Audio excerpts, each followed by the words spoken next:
मात श्री नर्मदे हर नर्मदे हर नर्मदे हर। कैसे हो? अच्छे हो? ये देखो, ये माँ नर्मदा जी के प्रति ये बच्चों का कितना प्रेम भाव है। परिक्रमावासी दिखे तो तुरंत नर्मदे हर करते हैं। ये माँ नर्मदा जी की धारा जो है यहाँ तक बहते बहते आई है। वैसे तो ये डैम का पानी रोकने के कारण बैक वाटर जो कहते हैं ना, वो है तो माँ नर्मदा जी ही। ये देखो आगे इतना सारा पानी, यहाँ पर हमारा रोड खत्म हो जाता है और पगडंडी मार्ग से उस मार्ग से ऐसे वैसे करते हुए आगे बढ़ना होता है। एक धारा माँ नर्मदा जी की इधर से भी बहती है। ये माँ नर्मदा जी का जल है, मतलब उसने काफी यहाँ तक वो पानी भरा हुआ था। अभी धीरे धीरे धीरे धीरे कम होता जा रहा है। अब हम इसी मार्ग से आगे बढ़ेंगे। बाकी हम लोग पिछली बार आए थे तो यहीं से सीधा अंदर गए थे माँ नर्मदा जी के स्नान के लिए। हम लोग नहीं बढ़ेंगे आगे। जिस सड़क से हम लोग चल रहे हैं, ये प्रधानमंत्री ग्राम सड़क योजना के अंतर्गत ये रास्ता भी बन गया है।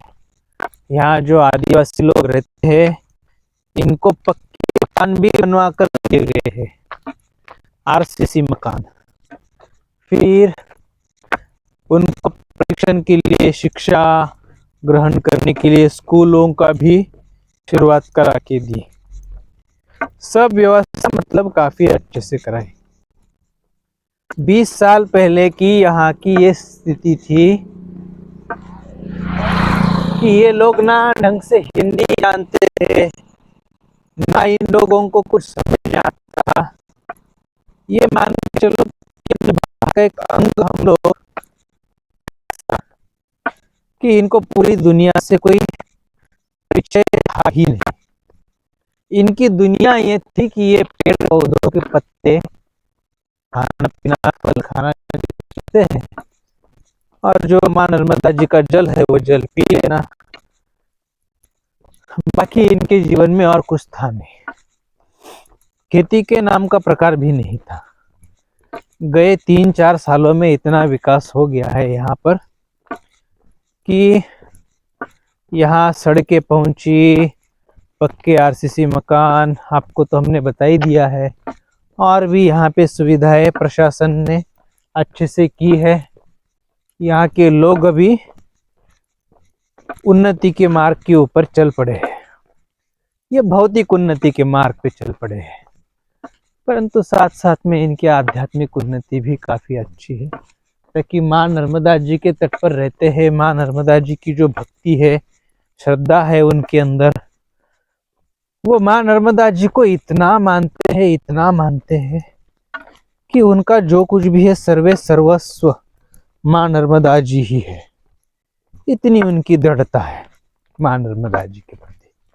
आप देखोगे तो अभी आपको 2-4 जगह पे कुछ वीडियो बनाएंगे आगे हम लोग, जिनके घरों में उनके पास कुछ है भी नहीं। ऐसे ऐसे लोग माँ नर्मदा जी की परिक्रमा वासियों की जो सेवा है वो पूरी तन मन और धन से करते हैं। अभी बताने के लिए हमारे पास शब्द भी नहीं है, ताकि हमारे घरों में जितनी सामग्री है उससे 1% भी उनके घरों में नहीं है। 1% मतलब 2-3 बर्तन बड़े मुश्किल से मिलेंगे। वस्त्र जो है वो भी किसी परिक्रमा वासियों ने दिए हुए या फिर कहीं से मिले हुए ऐसे वो वस्त्र। और अनाज के नाम पे तो ये मान लो ना के बराबर। फिर वो खाते क्या है, पीते क्या है? तो माँ नर्मदा जी में उनको मच्छी मिल जाती है और माँ नर्मदा जी का जल मिल जाता है, उसी पे उनका जीवन गुजारा चलता है। और पेड़ पौधों को जो कुछ मिल जाता है साल भर में, बारिश के दिनों में जो कुछ बारिश पे जो आएगा उससे साल भर का गुजारा करना होता है। इस प्रकार का जीवन जीते हैं। पर अभी काफी हद तक इसके अंदर बदलाव आ चुके हैं।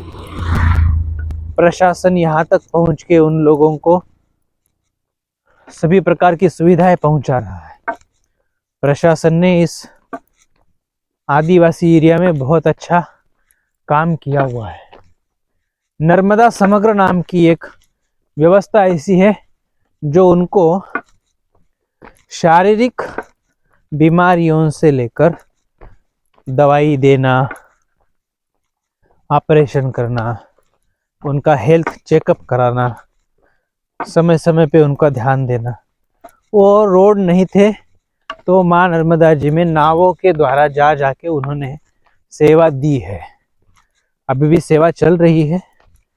पिछले परिक्रमा के दौरान हम लोग पैदल चलते चलते उत्तर तट पे नर्मदा समग्र का एक ऑफिस लगा था, वहां का वीडियो हमने बना के डाला हुआ है, आप लोग उसको भी देख सकते हो। तो ऐसे इस झाड़ियों में देखो, अभी चारों तरफ झाड़ियां ही झाड़ियां हैं और उसके बीच से हम लोग चलते हैं। ये रास्ते तो अभी बने, पहले ये रास्ते भी नहीं थे। ऐसे ही इन जंगलों में पगडंडियों के द्वारा जाना होता था।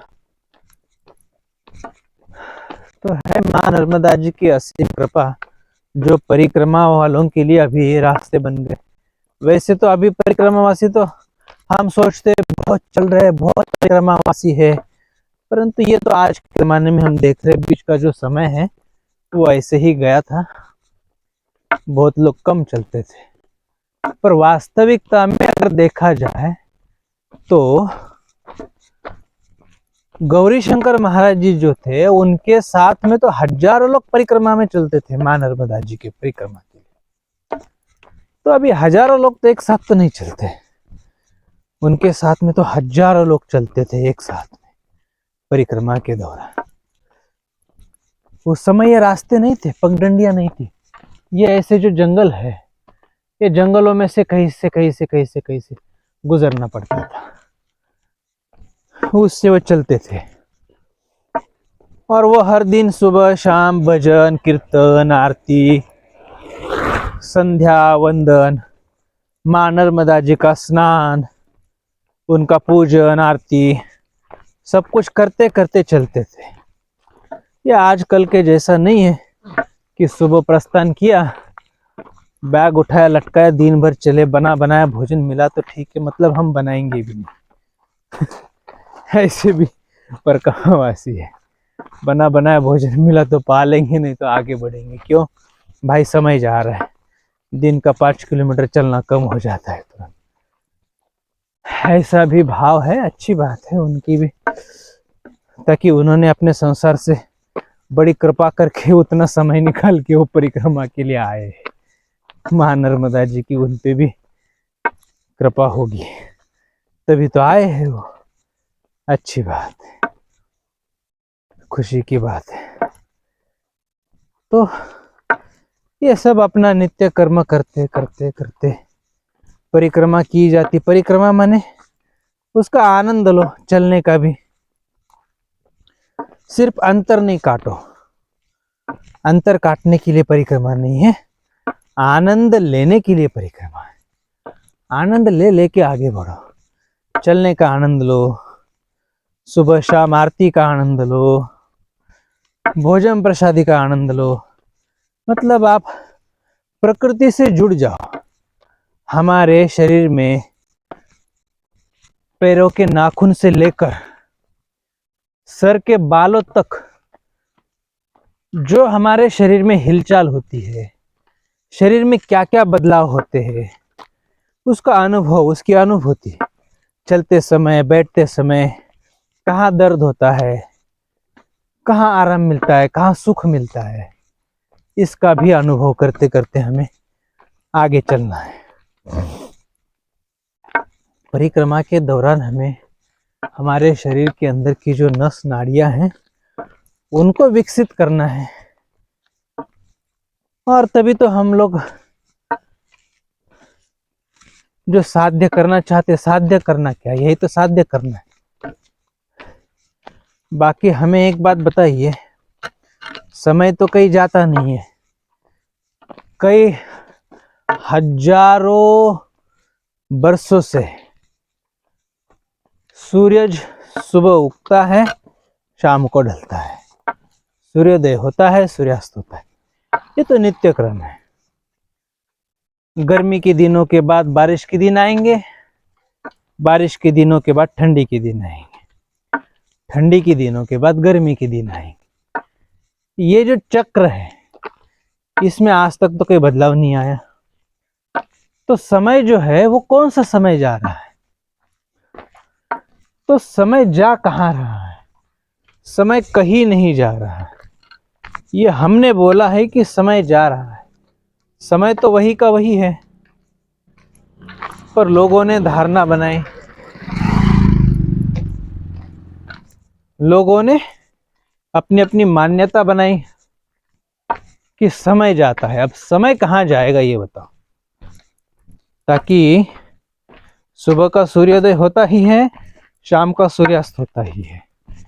ठंडी के दिन, बारिश के दिन, बारिश के दिन के बाद ठंडी के दिन, ये सब जो है वो चक्र चलता ही रहता है।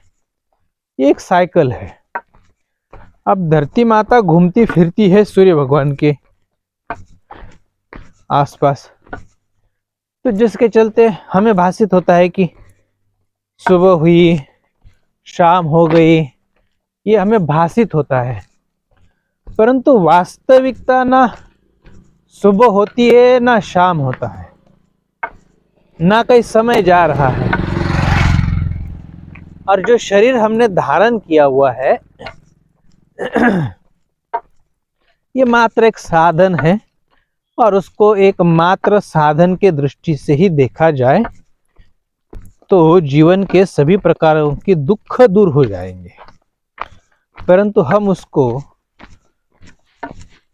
एक साधन के स्वरूप में नहीं लेते। अब कई लोग कहेंगे कि ये एक मात्र साधन है तो सभी प्रकार के दुख हो जाएंगे, दुख खत्म हो जाएंगे। तो फिर आपके पैरों में जो फोड़े आते हैं, आपको चलते फिरते बुखार आता है, आपको बीमारियां होती है, तो उस समय भी आप ये दुख क्यों करते हो? तो दुख करना नहीं पड़ता है, ये स्थिति अलग है। ये साधन है, साधन को संभालने के लिए आपको उसका ध्यान देना ये आवश्यकता है।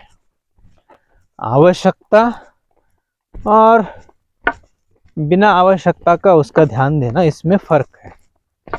तो आवश्यकताओं के अनुसार हमें उसका ध्यान देना बहुत जरूरी है, ताकि ये साधन है। साधन को अगर आप खराब कर दोगे तो फिर आपको साधन मिलेगा नहीं। जिस साधन के द्वारा ही तो हम मां नर्मदा जी की परिक्रमा करने में जा रहे हैं, अगर ये साधन ही नहीं रहेगा, आप परिक्रमा कर पाओगे क्या? नहीं कर पाओगे।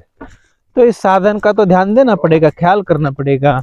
फोड़े आ रहे हैं, बुखार हो रहा है, सर्दी हो रही है, ठंड लग रही है, धूप लग रही है, इन सब से इसको बचाव करना पड़ेगा, इस सब से ध्यान देना पड़ेगा। तो उसके ऊपर भी हमें दृष्टा भाव से देखना है। मतलब हमें उसका ध्यान देना मतलब क्या करना? उसको देखना है। धूप लग रही है तो क्या होता है, उसको हम फील करते हैं। सभी जीवन जो है ये फील करना ही जीवन है। जीवन में क्या होता है, सुख आया, दुख आया, उसको फील ही करते, बाकी और तो कुछ होता नहीं है। गाड़ी का सुख, वाहन सुख, घर का सुख, आश्रम का सुख, परिवार का सुख, ये फील ही तो करते और क्या करते। तो ठीक इसी प्रकार हमारे जीवन में हमें भगवान को फील करना है, भगवान का आनंद लेना है, भगवत प्राप्ति में पहुंचना है, और उसमें स्थिर होना है। उस स्थिति को नित्य निरंतर बनाए रखना है, उसी की उपासना, उसी की साधना करनी है। तो फिर हमारे जीवन में मुक्ति का अनुभव जो है वो करने के लिए मदद होगी। तो जिसके चलते अभी ये मां नर्मदा जी की जो परिक्रमा है, इसका लक्ष्य ही हमारा यही है कि मां नर्मदा जी के तट पर कहीं ना कहीं छोटा मोटा एक आश्रम खड़ा हो। उस आश्रम में हम लोग गौ माताओं की सेवा करें, परिक्रमा वासियों की सेवा करें, साधु संतों की सेवा करें। ऐसे करते करते फिर आगे बढ़े, जीवन साधना में बने। और मरने के बाद की मुक्ति के बारे में तो हम कभी सोचते नहीं है, और ना ही सोचना है। नर्मदे हर। चॉकलेट खाओगे? खाओ खाओ, चॉकलेट खाओ, आनंद करो, माँ नर्मदा जी की भक्ति करो, है ना। माँ नर्मदा जी अच्छी है ना, अच्छी लगती है आप लोगों को? हाँ, माँ नर्मदा जी प्रेम करती है आप पे? करती कि नहीं करती?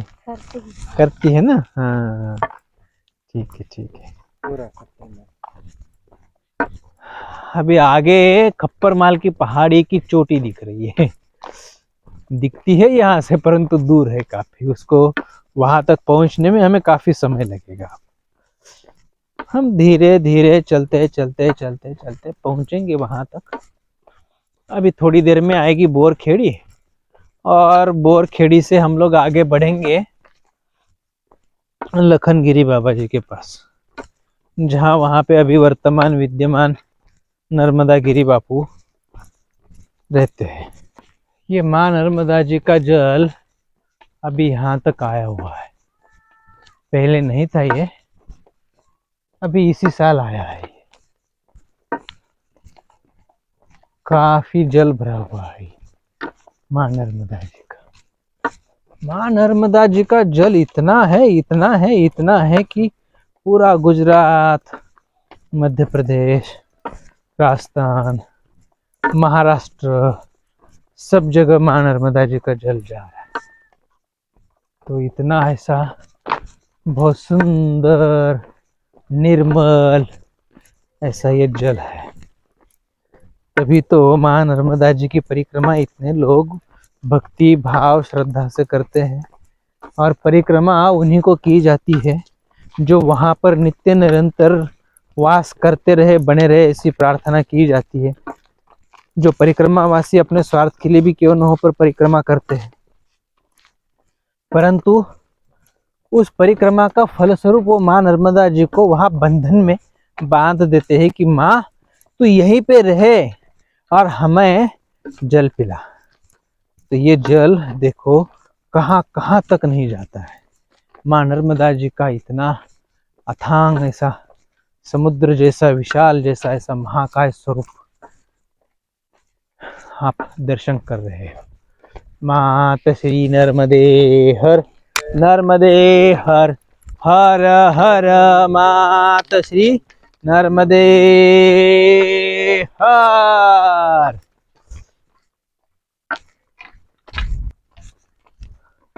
आज मौसम भी बहुत अच्छा है, बादल छाए हुए हैं और मंद मंद हवा चल रही है। चारों तरफ पहाड़ियों पर पेड़ पौधों भी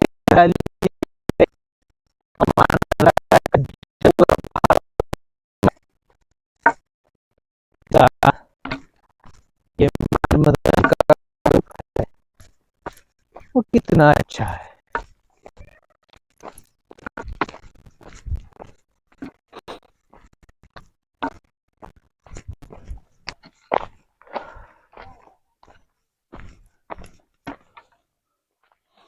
यहाँ पे फॉरेस्ट वालों ने मार्किंग करके रखा हुआ है, जल स्तर कितना होता है, कितना कम ज्यादा होता है, क्या क्या होता है। मतलब 5-50 साल पहले कभी यहाँ तक पानी आया होगा तो उसका उन्होंने निशान बना के रखा हुआ है ऐसा। तो जल यहाँ तक तो आया हुआ था ही, ये दिख रहा है अभी, मतलब अभी इसका जल स्तर कम हो गया, परंतु ये सफेद सफेद जो दिख रहा है यहाँ तक माँ नर्मदा जी का जल आया हुआ था, ये समझ लो। और माँ नर्मदा जी का जल ऐसा है ही कितना, क्या पता, कभी खत्म ही नहीं होता है।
फिर आए थे ना हम लोग।